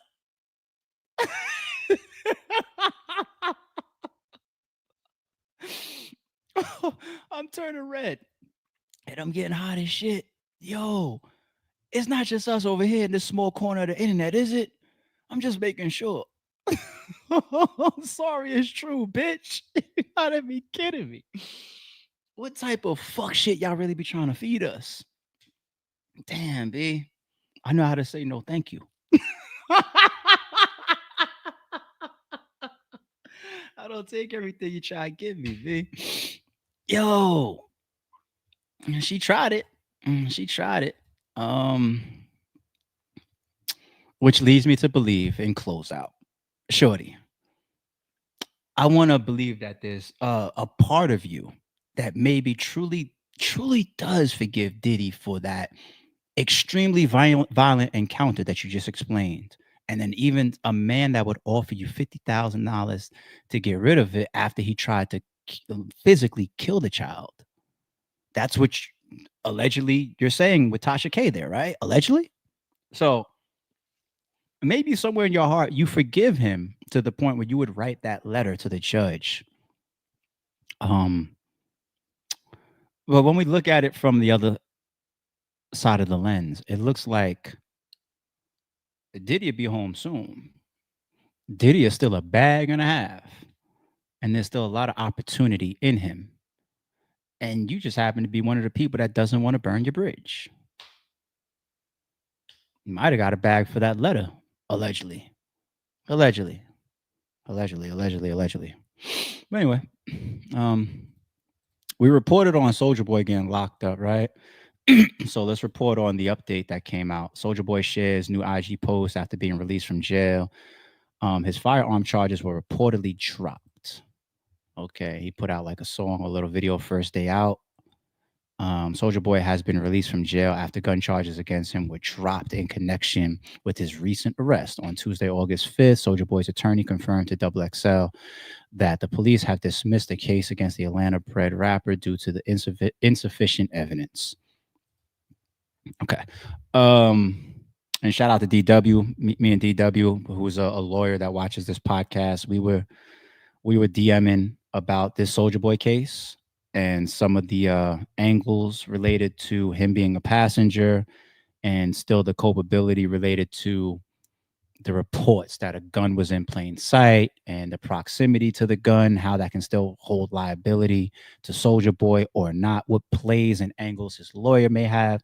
We spoke about that some on the stream, and I also been DMing back and forth with our homie DW about it.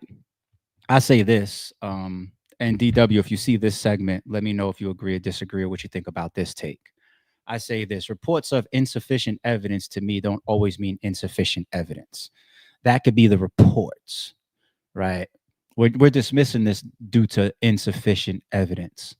In my opinion, that could also be a result of An illegal search, an incorrect arrest. I know people that I see in the mirror a lot that have had certain type of cases dismissed because of the way that the police went about it, right? Whether they had something that was illegal or not, right? The way that they went about it. So all that, I was joking the other day saying plain sight. Why is it always in plain sight in their fucking reports? Like people get pulled over and they just leave a gun right there on the dashboard to be seen by the cop, and the cop says, "Get out, get hands on the ground, all this under arrest because I see a gun in plain sight." Niggas don't be having their guns in plain sight for all these reports that we be seeing. But I don't know. I mean, nobody knows the details. Soulja Boy, he talks a lot. You never know if he comes out and says some more about it. But in any event, the most important update there is that this was dismissed. So we'll leave it there. Should I go to this Kanye shit or should I leave that for maybe tomorrow? I'll leave that. Let me go to I got like 4 more, but I think I'm only gonna pick 2 of them. Yeah, let's do this quick update real quick. And I want to search something in the background to take a look at this. I say shout out to him. This says the Howard Stern show is getting canceled after 20 years on the radio. Sirius XM reportedly has grown tired of his $100 million a year salary. It is no longer worth the investment. What trips me out about reports like this, like if you look at even the caption, look at the wording, right? Grown tired of his $100 million a year salary. And then look at the emojis at the end.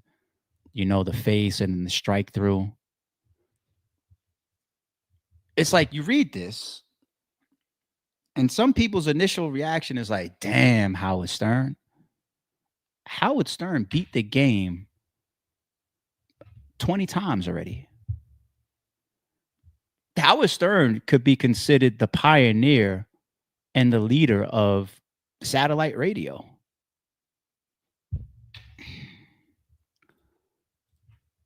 Approx, how much money has Howard Stern earned over the course of his entire career?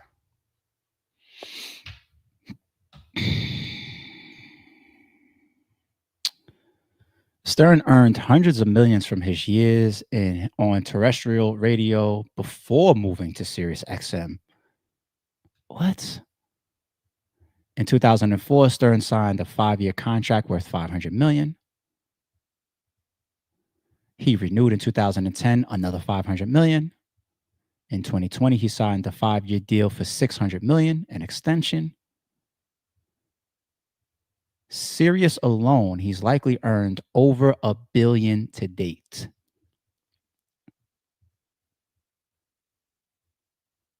Well over $1 billion is the full total estimated career earning.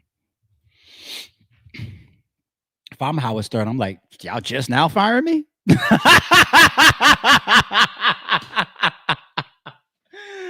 He earned over $1 billion in his career. And times continue to change, and maybe XM or satellite radio isn't worth a 5-year, $500 million contract anymore. Business is business. Hell, the Lakers are probably entertaining trading LeBron, and he's a golden ticket, right? Business is business. I get it. But I just hate when people have those initial type of reactions, you know? Yo, RBE retired, like he quit or whatever. I was like, did 10 years. I made some good money with him while I was there. And it's not even just about the money, but I made more than way, if we pull up the stats, than the average American household from RBE alone of outside of any other ventures that I have. Most Americans I've made from RBE over the course of that 10 years by stats. He quit or it's over 10 years. You know how many businesses don't last 10 years or people that don't want to? And I could be clearly doing RBE today if I wanted to. Clearly, look around. No, it's not a bad thing. It's like you just got to have the mind to look into that person's reality. Howard Stern got canceled will be the headlines. My headline is Howard Stern is now leaving the industry after making over $1 billion. You see the difference in mentality? But that's why we are rare breeds over here. I'm gonna end with this one. Shout out to the checks and balances chat. I saw this one in there, and this is one that I said, let me just pull up for today. Who's ready to be upset? Who's ready to be upset? Okay. If I had to be upset watching it, I'm gonna make y'all upset with me too. Fuck it.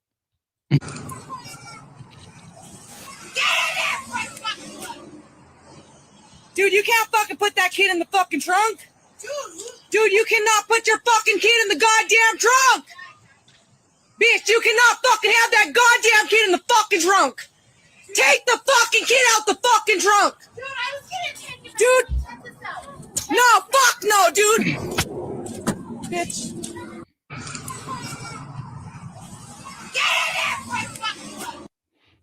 A stranger intervened, and that's the reason why a mother took her own child out of the trunk, because of a stranger catching her and recording her and barking on her.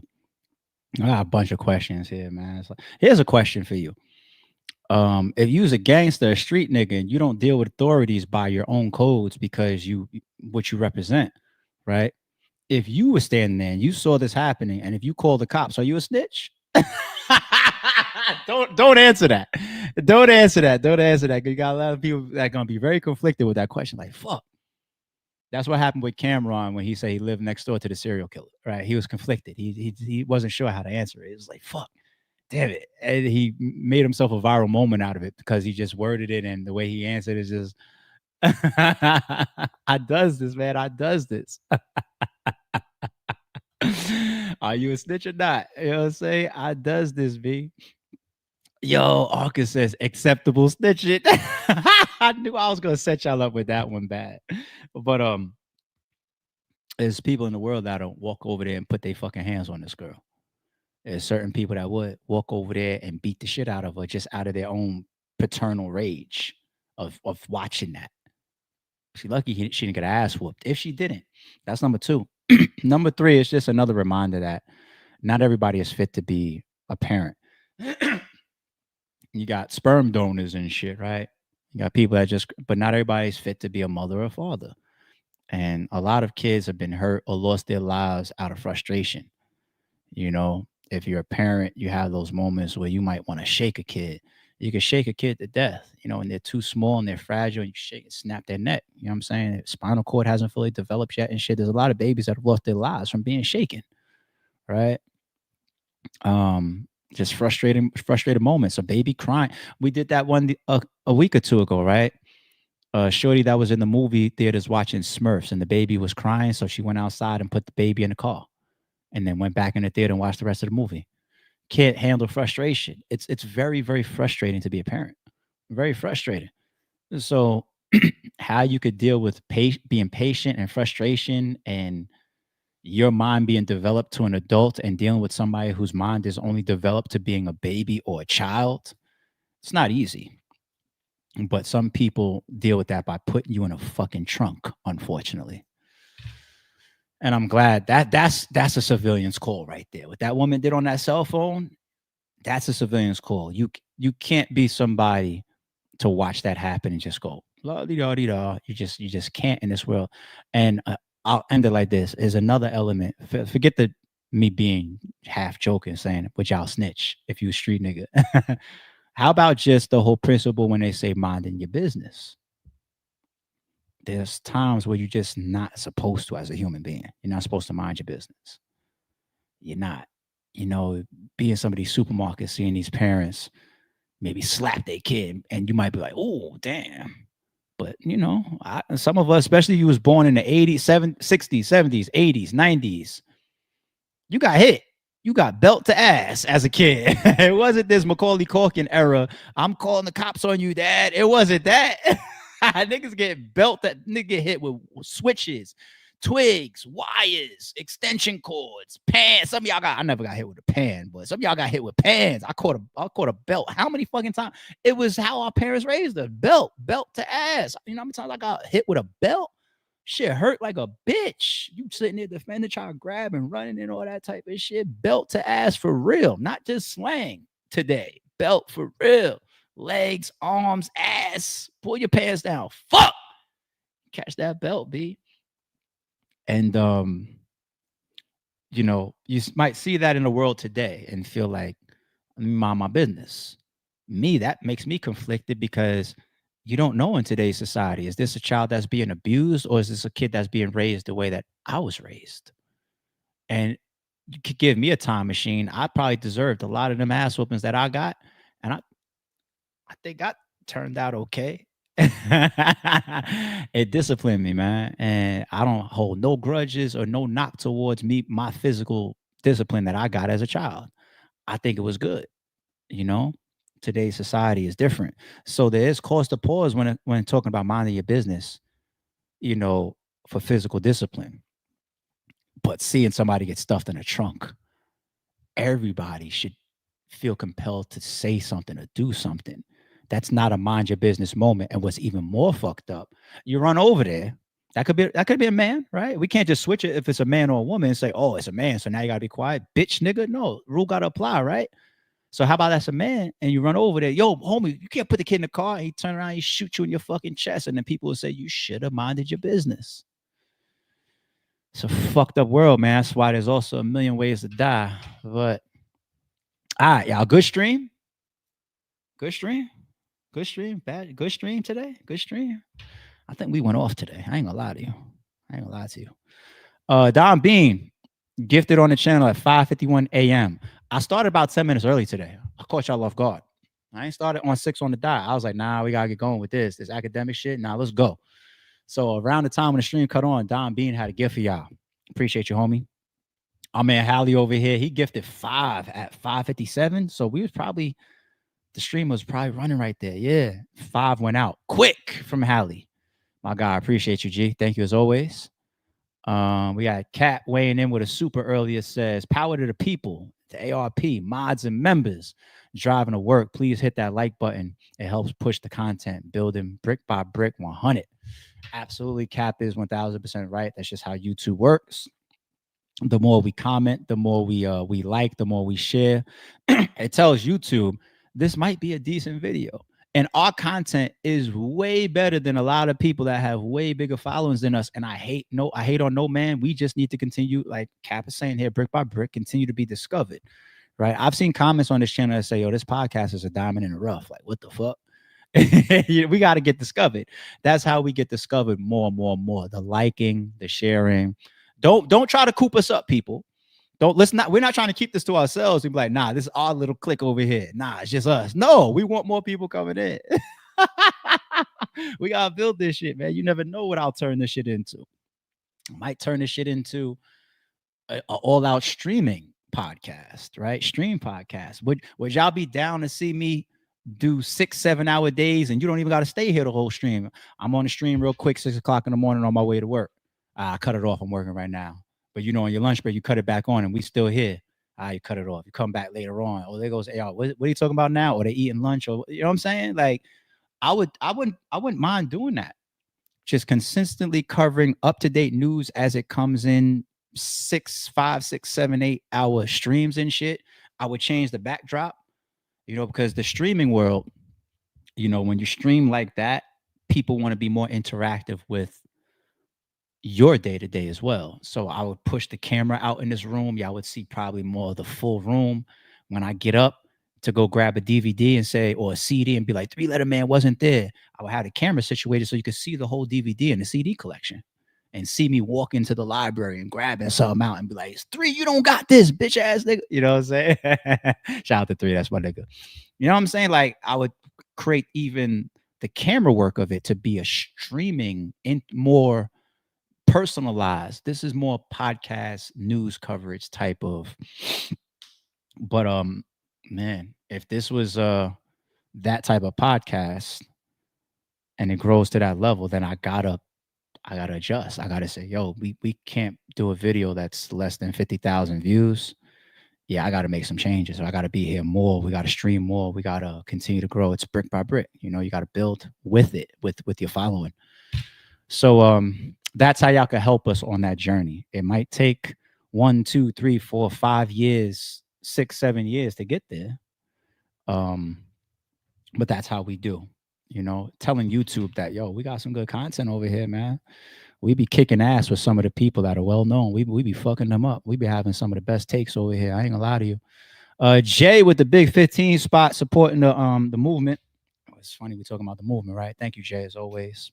Appreciate you, love. Oh, should I show y'all this? Can I show y'all this? I want to show y'all this in real time because of Jay's super. I want to show y'all something. This guy ARP, man, he really, really practices what he preaches, and he really is he's really honest. So I don't want you to see the background of my email. So what I'm gonna do is instead I'm just gonna take a screenshot of my email. I'm gonna take a screenshot of my email. Right, I'm gonna put it on Paint. I'm doing this live with y'all, and I'm gonna edit out the background of my email so y'all don't see all of that. That's a little bit too much. Right, I don't need y'all to see all of that. Now I'm gonna crop it. Let me look at the screenshot, make sure I don't got nothing crazy for the fucking weirdos on the internet. Boom, boom, boom, boom, boom, boom, boom, boom, boom. No, I think that's good. Okay, I'm gonna save this. I'm gonna save it on my computer. Then I'm gonna go to my Twitter. Let me pull up. I'm doing this all real time with y'all, real shit. Let me pull up my Twitter. Bring my Twitter over. Let me share my Twitter. Y'all can see my Twitter now. Cool. And I'm going to post a temporary quick picture that I just saved and cropped for y'all. That was from my email. There you go. I'm gonna delete this tweet after the stream too. It don't need to stay there on my Twitter post. Okay. Y'all see what I just posted? Okay.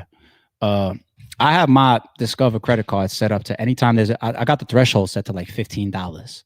So that means that anytime pretty much there's a transaction, I'll get an email. So I can monitor my own credit card in this world of identity theft via my emails that come to my phone every day, all day. I order something on Grubhub, I get an email too. Boom. Yeah, that's me. Oh, that tip that just came in. Yeah, that's my $10 tip. I get a Grubhub. Yep. You know what I'm saying? So this landed this morning. I was checking my email as I was cutting stream on. And you see this? I got an alert for my Discover transaction. Went off today. Transaction date, August 7th, 2025. That's this morning. Merchant, www.pacer.gov in the amount of $219.70. Right? I was just talking to y'all about that either yesterday or the day before. I tell y'all no lies. I don't bullshit y'all. I invest into the podcast as well. Right? Pacer, when I pull up paperwork and all that type of shit, just random bills that I'll catch. This one happened to be pretty light, $220. Not a big deal. Right. The last one I caught, I told you it was like $400, $500, $600, I forget. And it could get up in the thousands. If we're actively monitoring like a big case and constantly on Diddy's docket or Lil Durk's docket and whatever, Lil Durk the last entries on his shit has been sealed since June. If his trial starts and his docket, or we get close to his trial and his docket lights up and we got to cover it, I might get $1,000 bill. And this is how it pops up on my shit, just like this. And so I show y'all this to be interpersonal and transparent with y'all and show y'all I never ask y'all for a dime. I'm not that type of person. I don't got my Cash App and my PayPal on the screen. I'm just shout out to all the people that do that. I just never been that type of person. But when I tell y'all how much I appreciate the supers that come in because I spend more money than y'all on the podcast year round, this is the reality of it. All right. Shit like this, subscriptions and paperwork, random shit that I pay for just to make sure that we can do as good as a job as I'm capable of doing. And I still want to grow and get better too. When something else comes along that costs money, that's very good for the podcast, I'm going to buy it. You know what I'm saying? So that's why I appreciate y'all. Real talk. Let me go back to my Twitter and delete that shit. Y'all don't need that on my Twitter, do y'all? Because there's going to be people on my Twitter that's not going to know why I just tweeted that. They're going to say, what the fuck? What is he trying to show us? And they're not going to understand. So let me delete that from my Twitter. I just needed a platform to show y'all my email real quick. That's all. All right, it's going off my Twitter now. Cool. All right. Cap tosses a $5 this way. It says, get the likes to 110. I will send out free memberships. We building brick by brick. Listen to that, man. I appreciate you, Cap, because this file that he put out could have been a membership. Could have been a membership. So I'm totally fine with y'all getting them instead of it coming directly as a super here, y'all. I'd rather y'all get the membership. So he's trying to warn y'all. He's trying to warn y'all. Thank you, Cap. I appreciate you, G. Who we got? Don Bean over here says, I ain't gonna lie, just bump some of that Nicky Licky White Aaliyah my ass. Should I do that? I ain't gonna play it. It just sucks that the way that I don't know about the rest of y'all. It just sucks that obviously Don Bean is in the same boat as me. That the way we just met, some of us just met Nicky Licky is through that type of. That means, damn, you're not doing good by your artist. That's how people just met your artist via that interview. It's on TMZ now in the form of controversy. We didn't know who this girl was. That's how we first found out. And certain people won't see through it and blame Dame for it. They'll blame her for it. And she look on that camera like she didn't know what the fuck he was talking about. He opened her jacket. Look, he got the same flat stomach like Aaliyah. Look how she look. With the same type of a halter, whatever type thing or whatever y'all ladies call that. Look, dress it. I don't know what you signed, Nicky Licky, but Shay says one time a band camp. That's how she talks. You gotta be talking about Gina there. What time was this? This was 7:10. Yeah, I think you was talking about Gina. Pretty as shit, beautiful. And we was listening up there on that Tasha K interview, and that's how she was coming across, right? I used to debate with my homie about Amber Rose and Kanye. And I told him, I said, yo, I liked Amber Rose until I heard her talk for the first time. When she was just Kanye's sidekick, she was walking around, they matched each other's swag. She looked very fashionable, beautiful woman. I liked her presence and aura. I was like, she seems like a dope girl. And then I heard her talk, and I was like, damn, she ruined it. Fucking type of and that's but Jay, how about this? Is this going to be another controversial comment, ARP? I don't think so. Let me ask you, Jay,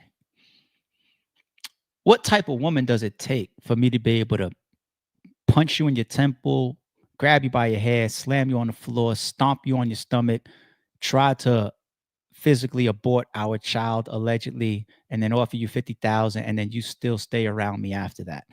What type of woman does it take to go through that and still be there? Like, let's say even a Cassie. They got all these examples in trial of she beat me here on the plane, he beat me here when we was overseas, and beat me here on the resort, beat me here, and then we was running, me and my homegirls hiding on the golf course behind the bushes while he was hunting us. What type of person stays? The type of person that sounds like that right here in your comment. The one time had been beautiful as shit. But anyway.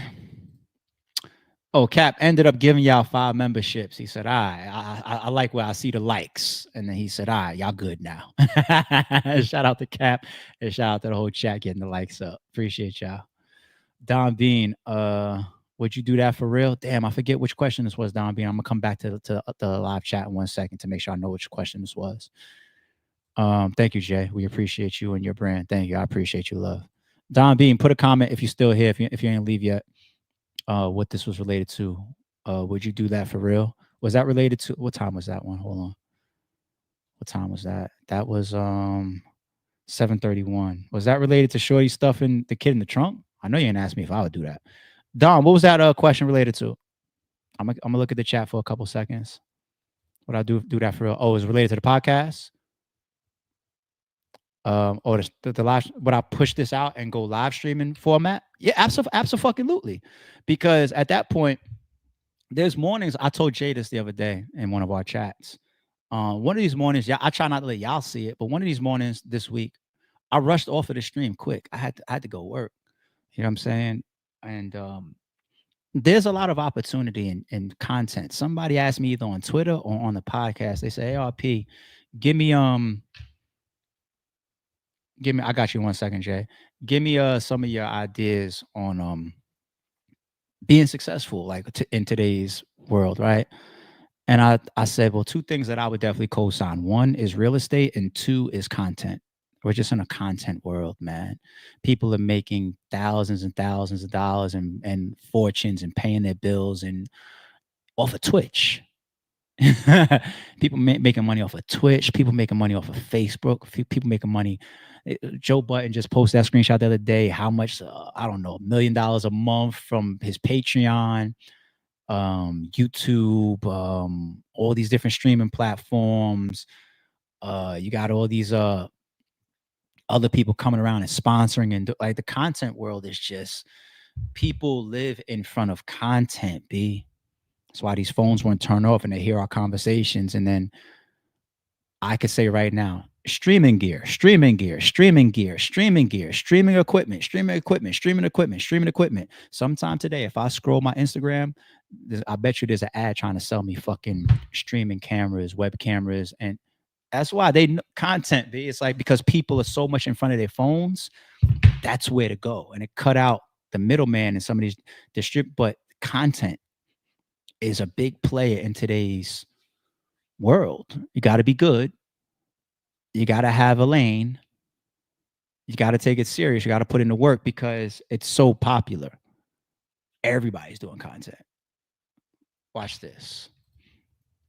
What percentage of YouTube channels have less than 10K subscribers? Let me see. I saw this years ago, and I was just like, wow. Let me see if this is still going to make my point.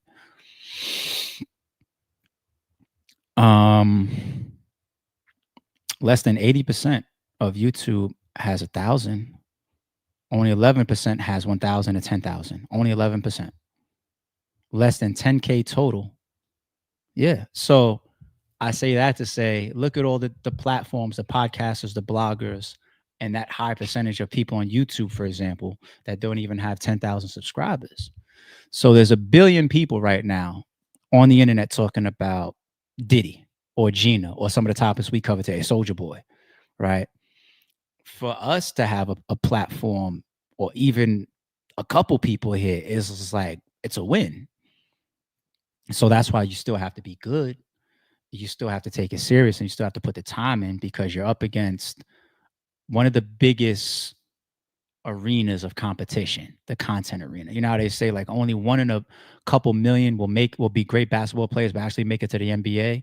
I think that's even crazier of a percentage for a successful content creator. You're up against one of the biggest competitive pools in the world for a space of earning. So that's the downside of content. But it's something I absolutely would do to go back for Don Bean. I would. And I say that to say, if the podcast was that successful, it would push other things that I'm doing to the side or off the table. And I would say, like, I'll just make up a number. I make $100 a day cutting grass, but I make $200 a day streaming. So I'm going to stop cutting grass and I'm going to stream more for you. You get it? So that's how it goes. So those days when I rush off the stream, I'm getting to the gym, and then I'm trying to get out of the gym and then get to work. It's all the grind. You know what I'm saying?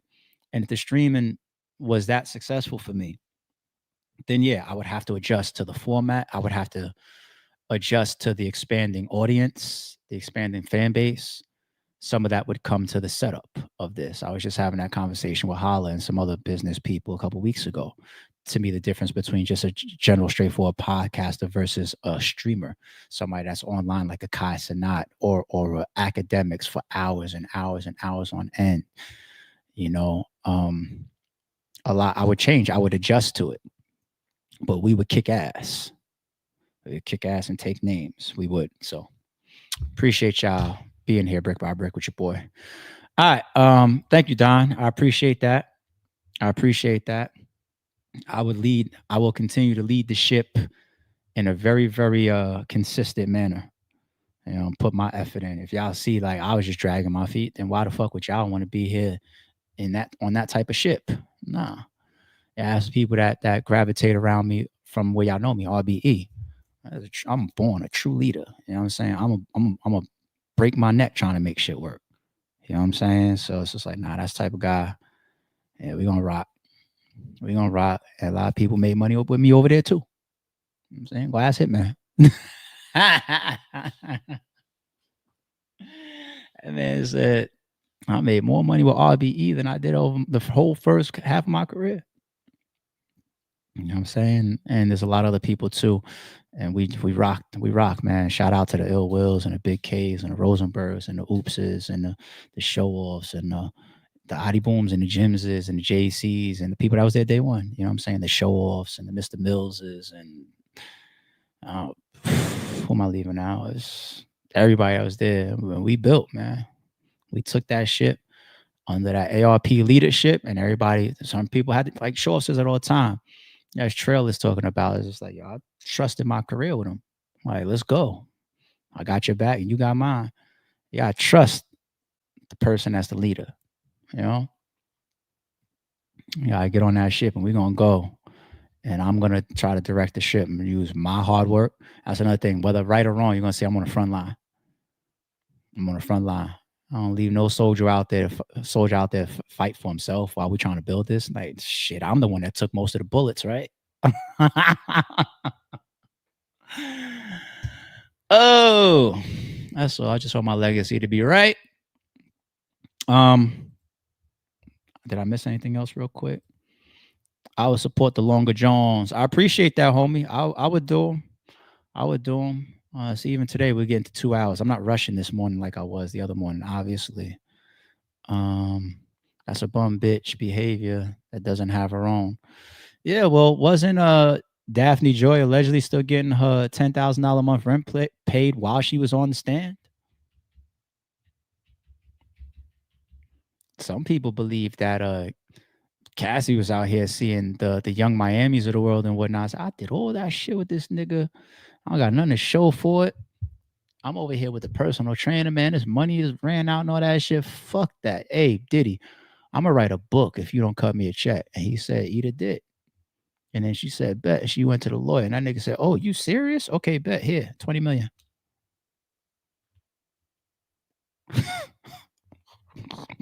You could almost see that. I'm going to get the fuck up out of here. Because when we're not sitting on the topic, that's when I start saying a bunch of random reckless shit. Enjoy the rest of y'all Thursday, y'all. Sorry, it's true. We out. Don't confuse silence with work ethic. I'm a boss making decisions, my first fetish. The verse cherished is perfect, that's a reverse blemish. I dropped it, connected the block, learn Tetris. This is the Sorry It's True podcast. Welcome to the house of. And shout out to the members. Without, I think still got a gun.